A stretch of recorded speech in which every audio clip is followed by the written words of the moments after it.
शहबाज शरीफ और उनके इत्तेहादी सब के सब फंस गए। इमरान खान को निकाल के क्या मिला?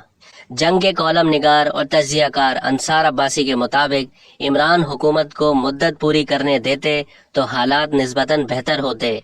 शहबाज शरीफ और उनके इत्तेहादी सब के सब फंस गए। कुछ करें तो फिर भी नुकसान, कुछ ना करें तो फिर भी नुकसान। वो अपने कॉलम में लिखते हैं कि किसने कहा था कि इमरान खान के खिलाफ अदम एतमाद की तहरीक लाएं, अब भुगतें।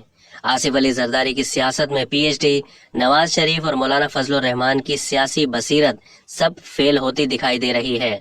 इमरान खान की हुकूमत की नाअहली, खराब तर्ज हुक्मरानी, मईशत की खराबी, सब कुछ पीछे रह गया।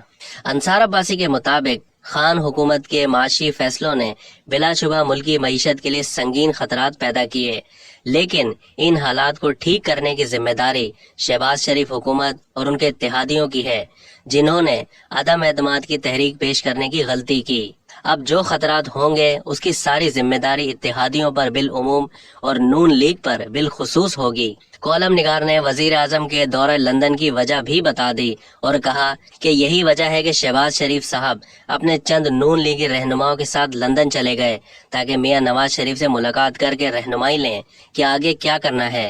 फौरी मुश्किल ये आन पड़ी है कि पेट्रोल और डीजल 40 रुपए और 75 रुपए फी लीटर महंगा करने के अलावा कोई चारा नहीं है। अगर पेट्रोल डीजल महंगा कर दिया और सब्सिडी खत्म कर दी तो महंगाई का तूफान आ जाएगा, जो मौजूदा हुकूमत को ही बहा ले जाएगा। नून लीग और इत्तेहादियों को अवामी रद्द अमल का सामना करना पड़ेगा, जबकि